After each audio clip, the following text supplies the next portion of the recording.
មនុស្សរបស់យើងត្រូវបានគ្រប់គ្រងដោយអារម្មណ៍ចំនួនប្រមាណសួស្តីអ្នកនរគ្នាខ្ញុំបាទមេងនៅក្នុងវីដេអូនេះខ្ញុំនឹងឆ្លើយសំណួរ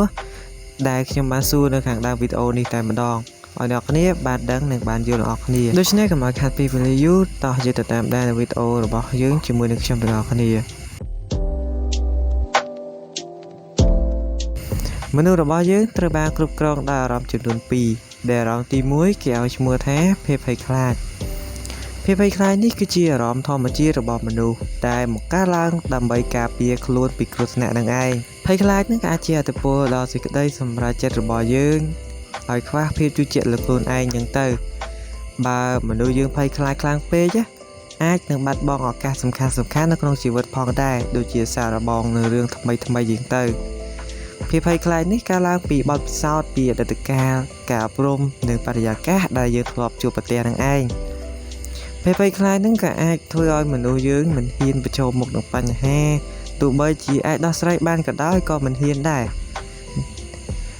ហើយភាពភ័យខ្លាចនឹងទៀតសោតក៏អាចបង្កើតនូវភាពតានតឹងបារម្ភឬក៏បន្តជា stress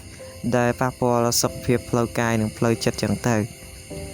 ភ័យខ្លះបរាជ័យចឹងទៅភ័យខ្លះក៏ទទួលបានការស្រឡាញ់តែភ័យខ្លាចគេអាចបញ្ជូនមនុស្សឲ្យធ្វើការសម្រេចចិត្តមិនត្រឹមត្រូវដូចជាការរាំងខ្លួនឯង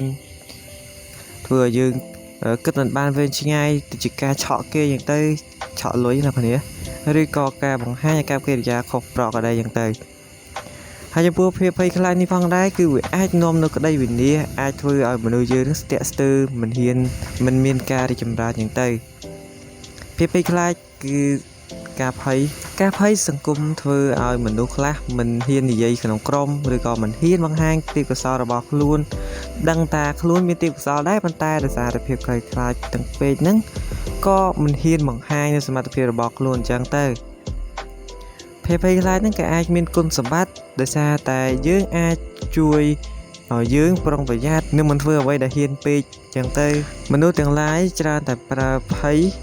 ដើម្បីជាជំរឿនក្នុងការគ្រប់គ្រងអ្នកដទៃដូចជាឪពុកម្ដាយនិងអ្នកដឹកនាំខ្លះៗចឹងទៅភ័យនឹងក៏អាចបង្កើតការកំណត់ខ្លួនឯងផងដែរចាមនុស្សដែលឆ្លងកាត់ការភ័យស្ទើរតែនឹងយឺតយ៉ាវក្នុងការទទួលសម្រេចចិត្តចឹងទៅភ័យនឹងក៏អាចជាចំណុចដ៏ធំក្នុងការបង្កើតអារម្មណ៍អវិជ្ជមានដូចជាកំហឹងឬក៏ការមិនពេញចិត្តជាដើមការស្គាល់និងទទួលស្គាល់ភាពភ័យខ្លាចការជួយឲ្យយើងគ្រប់គ្រងវាបានប្រសើរឡើងផងដែរការអប់រំបង្ហាត់ខ្លួនឯងឬក៏ការពិគ្រោះផ្លូវចិត្តអាចជួយកាត់បន្ថយការភ័យខ្លាចមនុស្សដែលឆ្លើយតបទៅនឹងភ័យបានល្អជាញឹកញាប់គឺជាមនុស្សដែលក្រឹងមាំមែនទែននិរន្តរភាពនៅក្នុងជីវិតគឺបន្តការឈ្នះភ័យខ្លាចជាបន្តបន្ទាប់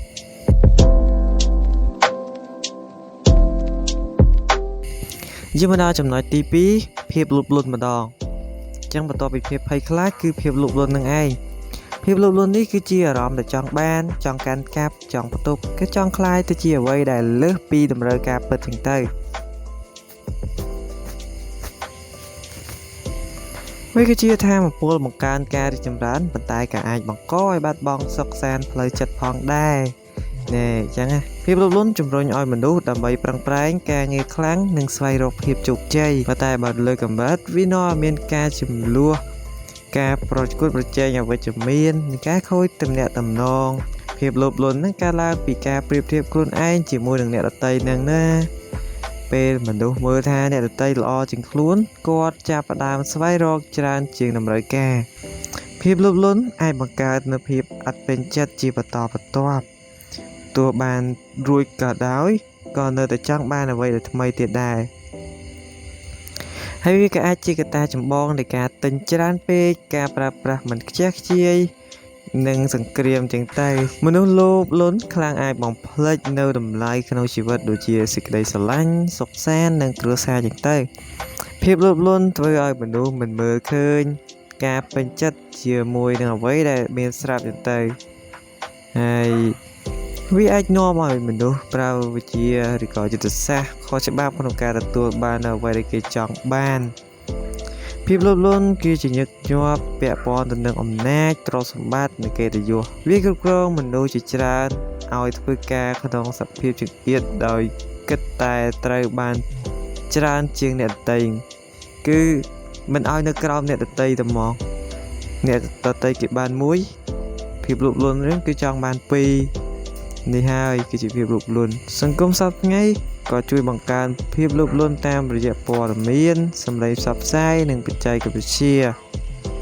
លោភលន់អាចនាំឲ្យមនុស្សជាប់ក្នុងវដ្តមិនបញ្ចប់ដូចជាការកម្ចាត់បំណុលការខាតបង់យ៉ាងទៅ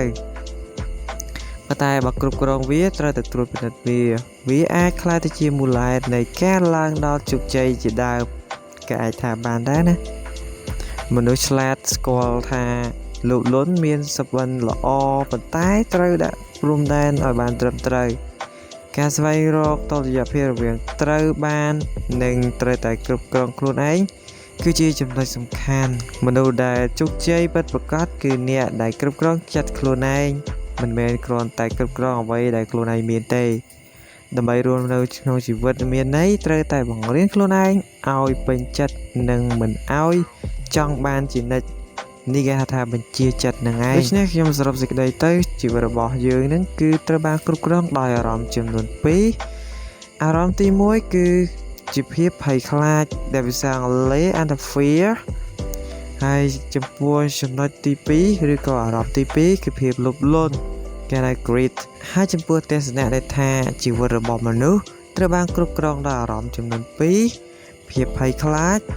និងភាពលោភលន់ហើយចំពោះទស្សនៈនេះគឺជាទស្សនៈរបស់លោក Robert Kiyosaki ដែលគាត់បាននិយាយថា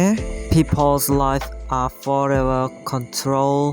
by two emotions fear and greed នេះគឺជាទស្សនៈរបស់លោក Robert Kiyosaki អរគុណអ្នកនរគ្នាសម្រាប់ការចំណាយពេលវេលាក្នុងការស្ដាប់ podcast មួយនេះអរគុណច្រើន